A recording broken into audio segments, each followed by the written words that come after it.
my audience probably doesn't have any idea who you are or what you do. So can you kind of give us a little bit of an explanation? How did you get started with YouTube, and basically what is the, I don't know, kind of purpose of your channel? Yeah, so I got started with YouTube, I think in about 7 years ago, I think it was, and I started making Call of Duty videos. So Call of Duty, it's a video game, on first-person shooter video game. I made a bunch of videos on that. I was inspired by a bunch of YouTubers because when I was in like late middle school, early high school, I was big into watching YouTube videos, big into playing video games, played like all day, every day. So I wanted to become a YouTuber for Call of Duty, and then I did that, and then Call of Duty, I fell out of love with it, and it became less popular, et cetera, et cetera. So then I shifted in 2015, a video game called Batman Arkham Knight came out, and then I started making videos for that. So I've just been switching what games I've been covering, but for the past 5 years or so, I've been a YouTuber, not just on the Batman video games, but also just like Batman and DC Comics and comic books, comic book movies, all that type of stuff. So my channel has changed a bit. So yeah.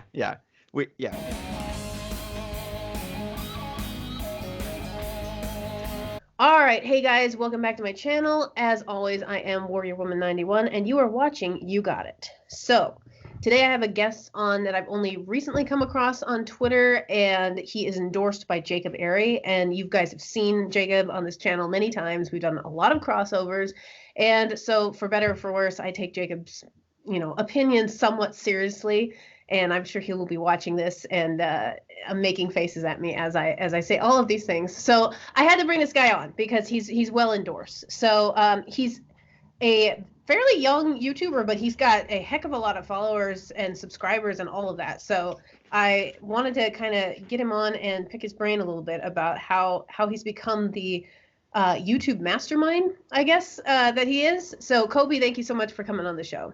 Yeah, of course. Thanks for having me on. Really appreciate it. So one of the things that I forgot to ask you before we started that I should have written down is, how do you say your Twitter handle? Because I've been a little confused about this. That's okay. It's SLCMOF. Okay. Okay, this is the first time I've actually heard it, which That's fair. I mean, I have watched videos on your channel, but I guess I've just never heard you say your name. Well, I say very quickly in my intro. I'm like, hey, what's up, guys? It's Slicker Slick. So you can't really understand because I speak very quickly. So that would explain it. So just to kind of give the audience, my audience probably doesn't have any idea who you are or what you do. So can you kind of give us a little bit of an explanation? How did you get started with YouTube, and basically what is the, I don't know, kind of purpose of your channel?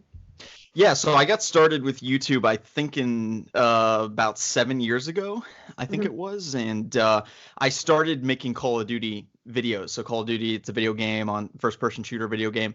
I made a bunch of videos on that. I was inspired by a bunch of YouTubers because when I was in like late middle school, early high school, I was big into watching YouTube videos, big into playing video games, played like all day, every day. So I wanted to become a YouTuber for Call of Duty, and then I did that, and then Call of Duty, I fell out of love with it, and it became less popular, et cetera, et cetera. So then I shifted in 2015, a video game called Batman Arkham Knight came out, and then I started making videos for that. So I've just been switching what games I've been covering, but for the past 5 years or so, I've been a YouTuber, not just on the Batman video games, but also just like Batman and DC Comics and comic books, comic book movies, all that type of stuff. So my channel has changed a bit. So yeah. These are the good reasons. So you're basically like a smaller version of PewDiePie, although I think much smaller. Yes, but that's kind of I've not been a, I don't know, real big YouTuber for a long time. Back in, I believe 2016 was when I really got started with YouTube, and I had like a political podcast for a while. I had like Ben Shapiro, Ali Stuckey on it for a while, and I was using it, I guess, not in the way that I see it being intended. Basically, I was using it to interact with these guests as kind of, I wasn't actually taking advantage of the platform itself. So now I'm really getting interested in watching people like PewDiePie and watching people like Molly Burke, who have made massive followings for themselves just through YouTube. And I think, I mean, again, to a smaller degree, you're one of those people who's had that kind of success using YouTube to kind of its full extent, if that makes sense. Yeah. Rather than it's just a means to an end, which is kind of how I started. I don't know what your thoughts are. on that arc. Yeah, and it's interesting because YouTube constantly changes what type of content they want. At first, I would say probably 5 or 6 years ago, you would see a lot of like 2 to 3 minute funny type of videos really blowing up on YouTube. Now the YouTube algorithm really is all about watch time and view duration, which is kind of run tangential with the rise of like Joe Rogan and people in the podcast space. So it's really interesting to see what type of videos YouTube wants to see, and they are constantly manipulating the algorithm to basically boost the type of content that they want on their website. So it's not exactly like 100% all fair, like the best videos win, because everyone kind of has a hand in it, especially YouTube and Google. They have a hand in what type of content is promoted. Yeah. That I think that's a big frustration to a lot of people who are trying to, again, like me, I had a much more successful channel when I was doing the political show, and because it was like live stream based and I had, guests that people recognized on. Now I don't really I've kind of backed off of politics a little bit, and I'm trying out like movies and stuff like that, movie reviews and video game stuff and that kind of thing. And I just am not able to generate the same kind of following that I had been before. And I wasn't trying before. Now I'm like trying and I'm having problems. And it's like they changed all the rules within the span of 3 years. So one of my other questions for you is, then how do you as a YouTuber kind of survive the constant changing that YouTube is doing? It's basically like they're trying to make it impossible for you to be successful on this platform. Right. Yeah. Basically, you have to be constantly innovating your strategy and what you're doing and testing new things, because what you'll find is that you'll just upload a video that will just have a ton of success and maybe you weren't expecting it. And I think that you just have to be vigilant in trying new things, testing your audience. The worst thing to do probably is ask your audience what they want to see, because the problem is when you ask your audience what they want to see, you're going to receive responses from the top 1% of your fans that are the most engaged. You really need to be tracking the analytics on the videos and the data and such to really see how your audience as a whole is engaging with your content. Because when I ask on Twitter, what videos do you guys want to see? I get a lot of like, make videos reading comic books and like reviewing comic books. But the reality is the vast majority of my subscriber base does not want to see that content. And I know that because I see like the click-through rate and I see how many views the videos get. So you can see the level of engagement, and you really just have to be constantly testing new things and innovating. And that's kind of what I would recommend there. That's really interesting, because it's basically all of the same issues that I've had. Because my following initially, again, was the political sphere, and now I've moved away from politics, and my fan base, you can tell they're like, "What? This isn't the content that we were used to. We can't handle change. We don't know what to do. And you're bringing this Kobe guy, and we don't know who he is, but he's great, obviously." And then I'm really I think you're super sharp in how you've been able to, again, change with the times when others of us, myself included, have not been able to change successfully and make changes successfully with their brands.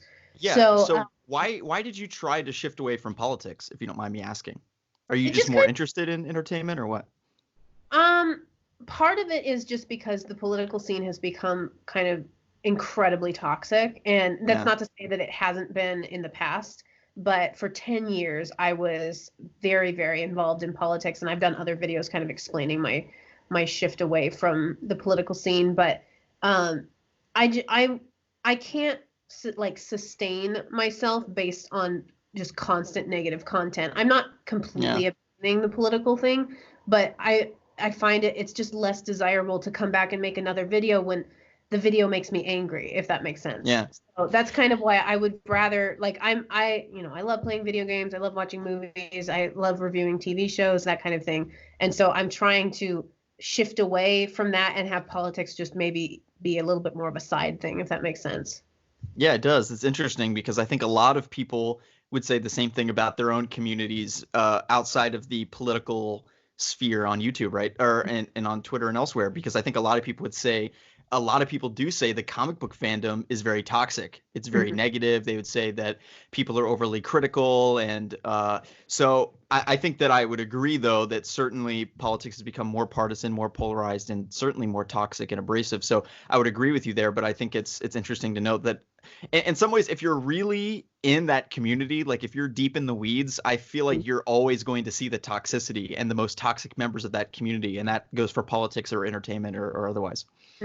Yeah, and that's not to say that there isn't cultural negativity or there isn't toxicity within, like, I mean, I'm sure the makeup community has cattiness and people Sure. getting, they're throwing lipstick at each other and it's just the worst thing ever, but that's what's entertaining about it. But It is, right? one of the other things I wanted to talk to you about is this fantastic ability that social media has kind of bestowed upon people to be able to be their own content creators. So you are self-made, a self-content producer. And for me, I was that on Twitter for a long time. And there's other people, whether it's on Twitter or on YouTube. I mean, PewDiePie started by himself making video game content. And so I guess I just wanted you to kind of touch on how social media has given so many of us that 10, 20, 30 years ago, we would have been the same creative people back then, but we wouldn't have had these opportunities that we have now. What's kind of your take on that? It's interesting. What social media and YouTube and Twitter and all of those platforms have done is they've essentially eradicated the need for the middleman. Let's say 15 years ago, I wanted to be a movie reviewer, a commentator on like news and the entertainment industry and all the type of things that I do. I would need to go to like Variety or like one of these magazines that works in the industry and basically try to get a job there and try to prove that I am credible and I would maybe show them like articles I've written or something like that. Instead, it basically cut out the need for that. And I can just do those things on my own. I can build my own brand and I could reach millions of people on my own. Whereas before that was not the case. 15 to 20 years ago, I would need to get on TV. I would need to get on, a magazine, a pop culture magazine, whatever. So that's essentially what it's done. And it's fascinating. It's a radical paradigm shift because if someone like PewDiePie walks down the street versus, let's say, a B-list actor, he's going to be mobbed much more. He's much more famous than the average celebrity. Same with someone like Charli D'Amelio, who's the TikToker. She's much more famous than almost every celebrity at this point. I mean, if you see her in public, she just gets swarmed by paparazzi and fans. So it's really interesting. And I think that a lot of people, they want to become a part of like IGN and these other publishers in the industry. A lot of YouTubers, that's their ultimate goal, is to land a job there. But upon getting into that corporate structure, there are a number of limitations on what you can do, what you can say. And a lot of people find that they would rather just be independent. And that's why PewDiePie didn't sign with anyone. He didn't become a part of any network. He's just 100% independent. And that's because it's the best for his brand. He has the most control over himself and his brand. So I think that that really is the path forward for YouTube and many YouTubers. They're seeing that that is the best way to create content. Mm-hmm. I think that I mean, I can only imagine the number of offers that these people get. And so many times you see people make deals with other companies, or they get grafted into a larger group. And then, even if the original deal was you still get control over your content, little by little, that's going to be chipped at, until you all of a sudden you own 5% and the company owns 95% of your brand. And then, what's in it for you at the end of the day? You might be bringing home a big paycheck, but you don't get like the same sort of gratification, I feel like, as when you're just an individual content creator and you're kind of interacting with your audience. That's another thing I wanted to bring up with you. Somebody like Sean Johnson has a huge YouTube channel and very much audience interactive. What kind of networking have you done to kind of build that audience and make people feel like they're really interacting with you rather than just, shouting comments at a screen? Yeah, so there are a number of things that I do. I always try to engage my fans and my viewers. So I always try to reward the people that are quick to watch a new video. Like if they comment in 5 minutes, they have notifications on. They're the most engaged fans. You obviously want to respond to them and engage with them. I also don't approach negativity in the same way that other YouTubers and other friends do. So I noticed that a lot of people will become combative when someone is negative on a video or, tries to accuse you, because of course you get accused of things that you don't do. You get accused of lying. You get accused of like misrepresenting the truth or being hyperbolic or clickbaiting and all these things people accuse you of. And I always try to approach it basically like if they're angry, they're cussing me out. I approach it like it's customer service. I haven't seen other people have this approach, but I approach every comment that I receive that this is someone that I could convert to become a viewer and a fan. So I approach them kind of with like compassion or empathy, and I just really try to like be calm, like, hey, I'm sorry you feel this way about the video. Let me explain why I don't think that I clickbaited, and let me like. And so once you approach it at that level where you're very rational and you're not yelling back at them, I find that that's a great way to engage disgruntled fans. So yeah, that's pretty much what I would say for that, is just try to treat everyone with the idea that they can be converted, and don't try to burn bridges, whether that be with other content creators or viewers of the community as a whole.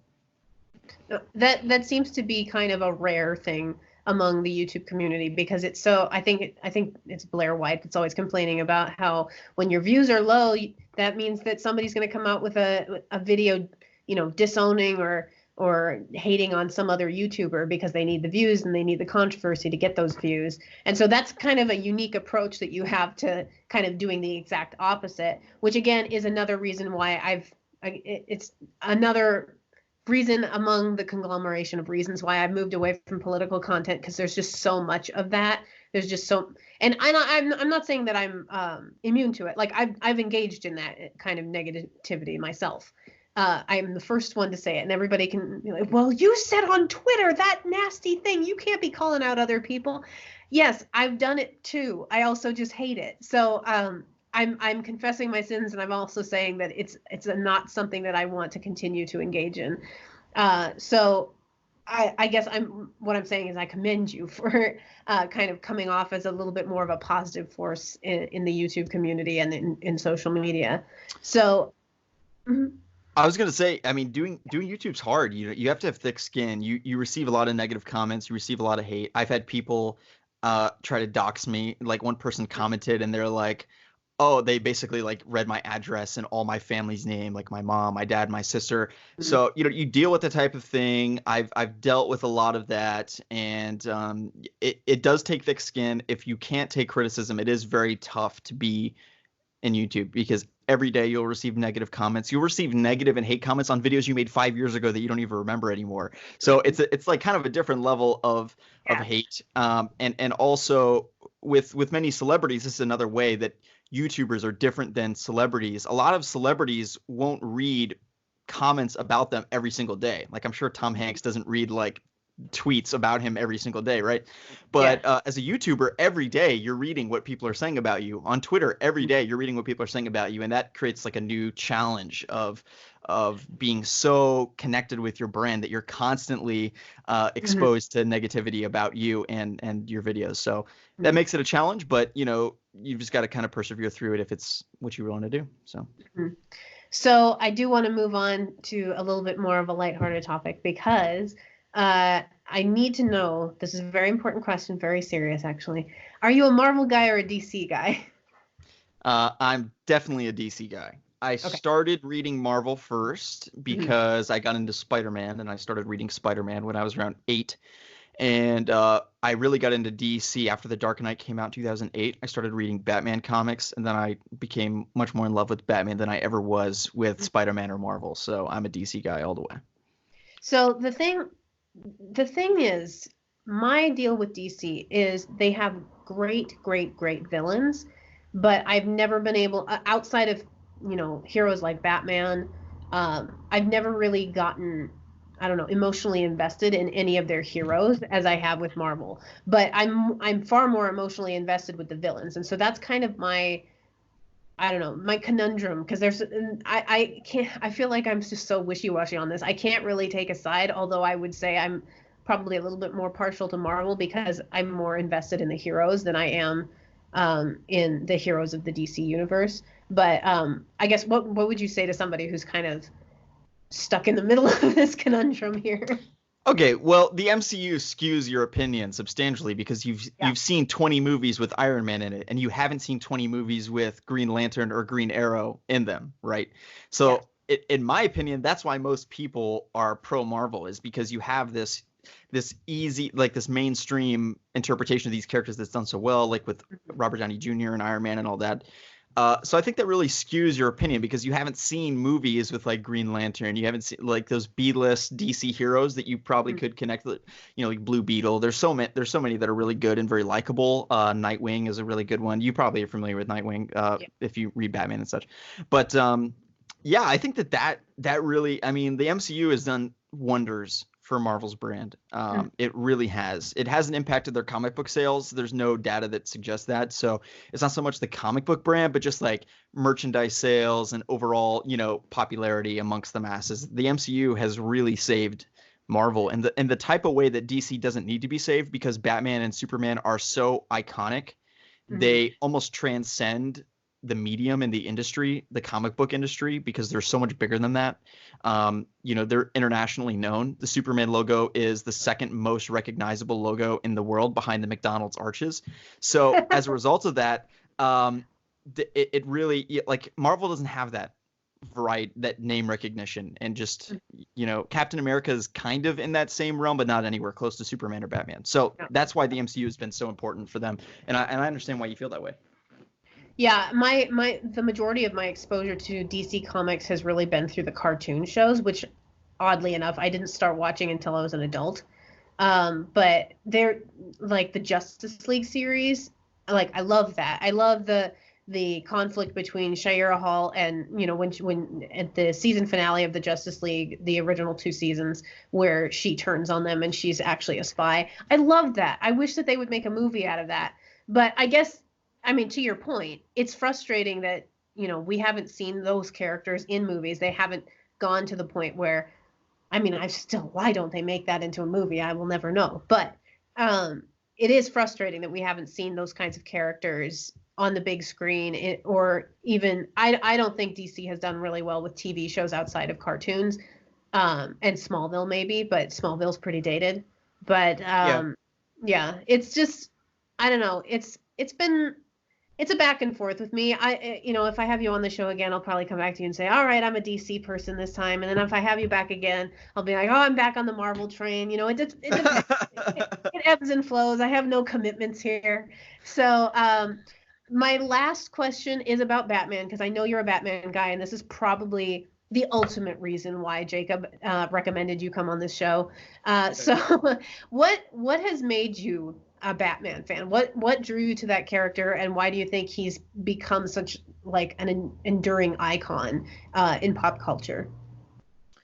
Well, I think that the reason he's become so enduring within pop culture is that almost everyone can relate to a really tragic moment in their life, which obviously Bruce Wayne, the character, did deal with when he was 8 years old. I think that, I mean, most people haven't had both their parents killed, but they have had some other tragedy, like some that they were close to, like a friend dying, or some other plan falling through, or what have you. So I think that that's why he is so relatable to the masses. I think otherwise, his villains really build up his brand. I mean, with the Joker, the reason that Batman is as famous as he is because the Joker. There's no doubt about it. I mean, he has been incredibly important to making Batman who he is. And when you ask someone on the street, like, when you think of Batman, you also think of the Joker. They're like one, they go together. It's like a package deal in a sense. So I think that that's been very important as well. Otherwise, the films have, we've had a new film trilogy for him like every 10 years, or a new film entry. And in this case, The Dark Knight Rises came out in 2012, and we had Batman v Superman in 2016. So now they're almost like shortening the amount of the length of time between Batman movies. And of course, Matt Reeves is coming out with a new Batman movie with Robert Pattinson and others. So that's also DC doing a pretty good job at ensuring that his brand is thriving. Also, what Warner Brothers and DC, they both do is they limit the amount of Batman content. They sort of artificially deflate the amount of Batman content as a way to make sure that it's still special when you see it.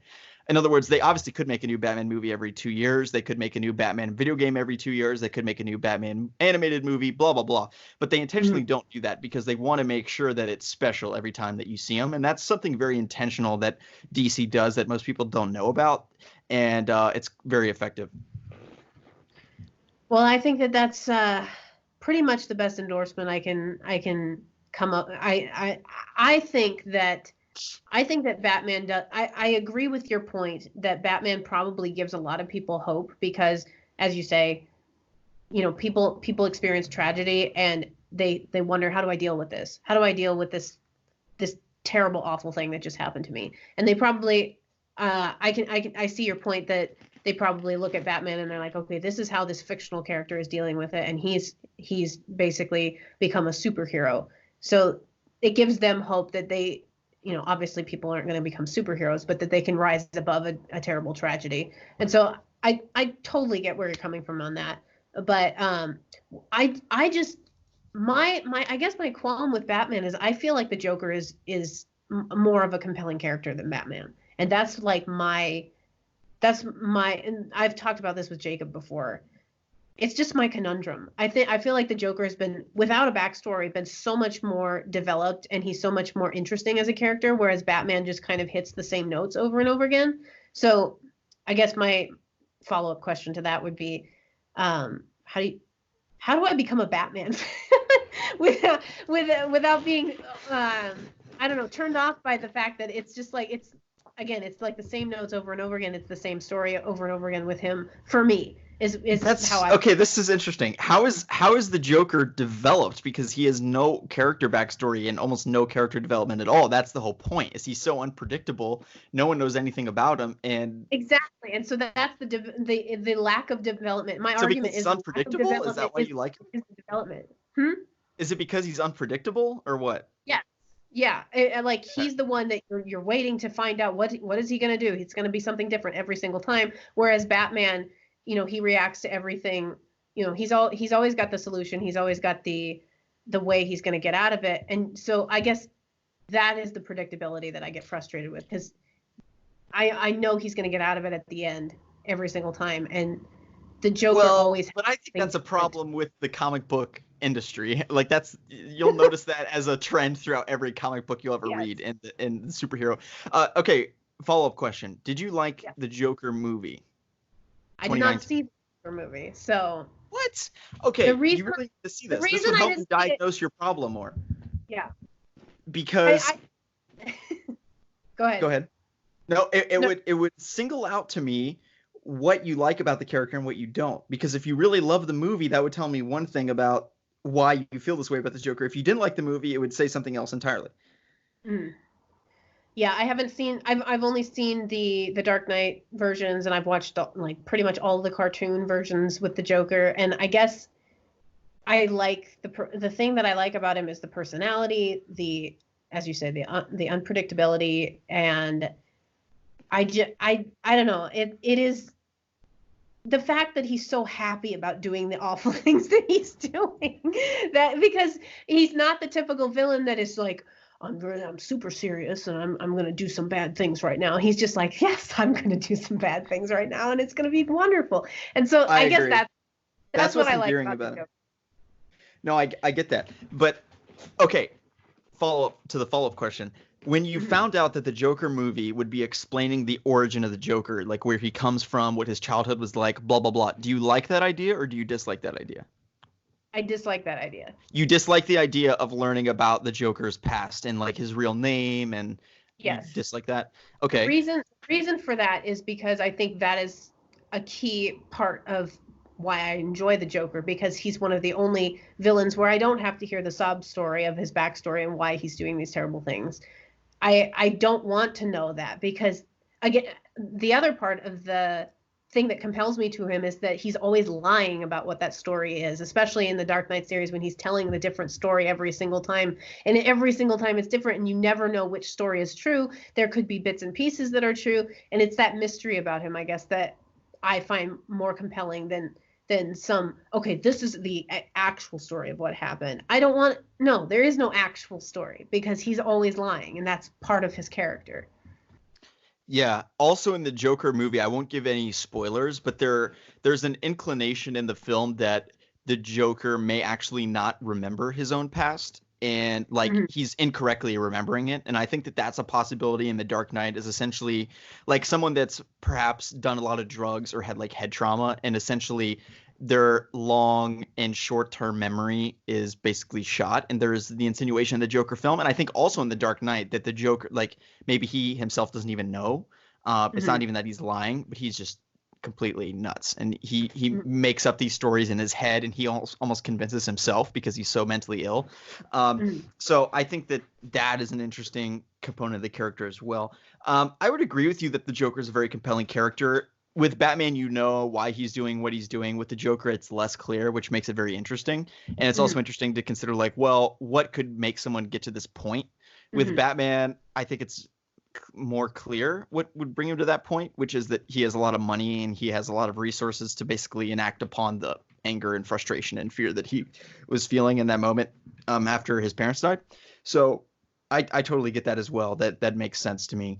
Um, Mhm. I would say that on the whole, Batman is a more compelling character because we just know more about him and what's driving him. With the Joker, it's less clear. And also the reality is, the harsh reality is, as much as we want to think that he has this insane, like really interesting backstory, he probably is just incredibly mentally ill and insane.